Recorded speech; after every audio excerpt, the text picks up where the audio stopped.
Yeah, And speaking of Cena, up next, John Cena teamed up with Ryback and Dolph Ziggler to face Rollins, Harper, and Kane. and we got our segue. Yeah! Gotta get one Uh, in every night. yeah, I'm telling you, man. I mean, not a bad match. I loved Rollins at the beginning because Cena really wanted a piece of him, and Rollins like, "You want me to start this match? You want this match? I'm not starting this match." Like, I gotta say, and I still firmly believe Rollins has top babyface written all over him. He has really been a great heel throughout this whole run, and as I've consistently said, one of the more credible Money in the Bank holders for my money. Um, so, I think Cena starts this match off. Yeah, it was Cena and Luke Harper. They do a bit of back and forth. Yeah, pretty much everybody gets good offense in this match. Cena I and just Ziggler. appreciate how much effort Rollins puts into being a total douchebag. Yeah, right behind Tyson Kidd. Yeah, they really, Rollins is like, like right those two guys, if they were a tag team, oh, the heat. there. And Imagine those two guys in a stable with Rusev, though. yeah, Rusev is the muscle or something. Yeah, man, I'm telling you, because man, that'd be great. You know what? I was gonna go further, but I don't want to dwell too much on that. Can you say Um, nuclear, though? Yeah. Yeah, the heat would be nuclear and the ability would be legit. Mm. Hashtag stacked. Hashtag fact. Yeah! Hashtag Anyway. cats! Oh my god, yes! Alright, had to pump myself up to get through this main event. So, we see Cena and Ziggler do a double dropkick on Harper. Ziggler's looks like perfection. Cena looks like he tried to do a crayon drawing of the Mona Lisa. No, you know what? I want to give Cena some credit. He put some legit hops into that drop kick, man. You know what? Cena reminds me of just the hockey, the kids hockey team that really tries, but they still lose. Cena did try, but I mean, when you do it Except side by Cena's like the exact opposite, where he doesn't even have to try and he always wins. yeah, in the grand scheme of things, but if we're talking this one maneuver, I mean, when you do it side by side with somebody like Dolph Ziggler, Yeah, but you put anybody's drop kick side by side with Dolph Ziggler and it's going to look lesser. well, I mean, Randy Orton is comparable, But but he's the only one. You literally just named the number one and number two drop kicks in the business right now and said, oh, Cena's not as good as them. Of course he's not. No one is. well, I still think it should be rubbed in, and he should feel ashamed for even trying. So, while we're doing hashtags, I guess hashtag heel, hashtag douche. But regardless, Hashtag my- fact, hashtag cat. oh my god, even better the second time. All right, uh, we have Ziggler and Kane in there. That just shows you, like, really, why am I even going through it point by point? I mean, Ashton, can we really just summarize that this was pretty much a LOL, Cena wins.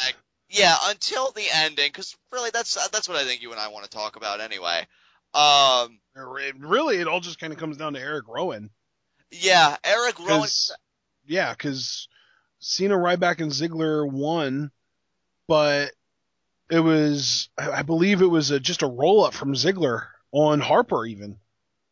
Yeah, it was a roll up, and I gotta be honest, that left me a little. Oh, stop it! The whole idea behind Ziggler on this run is that he's an opportunist. True, but His first two wins, I believe, or no, the first one. The win that he got over Luke Harper at Survivor Series was a roll up, and then he hit a zigzag to beat Kane, I believe, and then he won because of Sting on Rollins. Like, the whole idea isn't that he's just better than everyone else; it's that he's a survivor. He doesn't give up, and he just happens to get lucky and or take advantage of opportunities. you know, when you actually say it, I don't really know if I'm friends with that, but I'm going with it because it's getting nice reactions. Yeah, all six superstars start brawling, but then Eric Rowan, he does come out with the steel steps. I was wondering if he came out empty-handed and just took the steel steps out, but you know what? No, yeah, he had the steps on the way out, man. This was so cool to see because, like, he's just walking down, and next thing you know, people just start throwing themselves at him, and he's just like, oh, you're going to throw yourself at me? Do you see that I'm carrying these large steel steps? Because I don't know if you do or not, but you're about to run into them. Exactly. Like this, I think, again, does add credence to that whole 143 IQ that Tom. And you know what, dude? I absolutely loved the sound that they were making as they were hitting the steel steps. It's such a distinct thud. I know, right? It's crazy. So yeah, Rowan's destroying everybody. Like, hide your kids, hide your wives, because he's giving steel steps to everybody. And ultimately, Big Show's back in the ring. I think first he eats a super kick from Ziggler. Yeah, because he had Rowan and I think Ryback both set up for a double chokeslam, which, I mean, even if Ziggler hadn't shown up, we both know very well that he wouldn't have been able to get those guys up at the same time. But yeah, Ziggler got the super kick in at that point, and then I don't even remember what the exact order of things. Oh no, and then I think Ryback hit the meat hook, and then Cena came in and hit an AA. And then Rowan, I don't even remember what Rowan did. I think Rowan hit Big Show with the steel steps then. Yeah, that's what it was. And then they all just posed. And even though Ziggler got the win for the team and Rowan got the last bit of offense of the night, John Cena's music plays. Worst Survivor Series captain ever. And, I mean, that word's just overall douche. Yeah, overall douche. Oh, man. Just overall not cool guy. Exactly. Him and Nikki Bella just really deserve each other. They really do. They're the best. You know what? I wanted to ask a couple points, too, when Nikki Bella had her whole heel thing going, like how John Cena could stomach being in a relationship with her. But then I realized, in the grand scheme of things, they really are perfect for each other now. Like, everything's just really clicking now that she's become a heel and he's just still a douche. So, that said, Eric Rowan stands over the Big Show. And I had mentioned earlier, I think, like, way in the beginning with the Tom Phillips interview, me and Ash were talking about like how they're really like stacking Rowan credibility wise, like all the things they're giving him and doing for him. And I had mentioned like even some sound bites that Rowan was given, and that brings us here because Cole posed the question, you think Eric Rowan's arrived, guys? And they all pretty much sign on that yeah, he has. So good stuff for Rowan, man. Of all people, the guy that I thought was gonna be the odd man out, and he's really grasping this opportunity by the horns and running with it. And the hilarious thing is, you thought he was going to be the odd man out. I thought he was going to be the next, like, Kane, like that monster heel. And here he is, incredibly over, and incredibly well booked as a babyface. And we both have egg on our face. And you know what? I'm okay with it. I'm just kind of standing here with this egg on my face, licking it off because I love eggs. Yeah, it's delicious. I personally got mine Benedict, but still quite. I fantastic. prefer mine Dippy, which you don't know what that means, but it's just over easy. Oh well, it's a Pennsylvania thing. Oh, nice. I'm Ohio. That's why we love you. But I mean, dude, this is another case, and I've said it a lot lately, and it feels so good to say it. It feels good to eat crow on this one because it's different. And can I just, I don't want to harp on it. Well, who am I kidding? Of course I do. Otherwise I wouldn't be saying it. But I'm just really happy he brought his own steel steps. Like, how many baby faces are stupid, right? And they come down and they think, I'm going to overcome the odds. Here I come, guys. I'm coming to help against all 5 of those people, and my name isn't John Cena. And they get beat up. Like, big time. It's like, give me your lunch money. I'm going to make a difference. No, you're not. Shut up. Exactly. It's like the kid's going to be like, oh, I'm finally going to stand up to that bully. And then they get 2 black guys and no lunch money to show for it. Like, sit the hell down. No wonder your parents got divorced. You're awful. Oh, my God. Ladies and gentlemen, meet John. Yeah, I'm sorry. It's just I'm really having – this is a standard 6-man tag match. This is a really fun closing segment. So and then cats and facts, and it's just all gone to hell. So, it's nice to see, in all seriousness, bringing it back down, a babyface having the intellect and the initiative – to play smart. Yeah. And it's a guy who we've said is a child. I have one question, though. What's that? Where exactly did Rowan get the steps to bring down to the ring in the first place? Home Depot? I don't know. It's like maybe they were lying around somewhere for a future taping. It's like, wait a minute, SmackDown taping is going to occur for another few hours. I can use these steps and just put them right back, and then he grabbed them. I don't know. But regardless, he got them, he used them, he dominated. Or just, like you said, Home Depot? Home Depot, like just all that indifference in the world, though. It would benefit the Falcons. Arthur Blank, the owner of the Falcons, is also the owner of the Home Depot. Are you serious? Yeah. Oh my God, how things connect. That's got to be the most beautiful looking circle ever. Welcome. Thank you.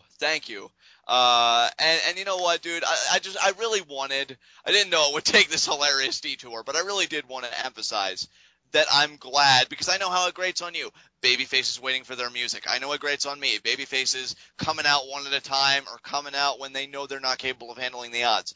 And Rowan didn't do any of that crap. Didn't have to wait for his music. Didn't have to do any of that. Came armed, and look how it paid dividends for him.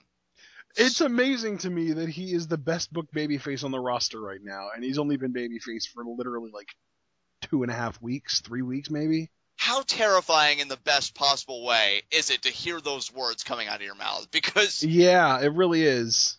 Like, holy crap.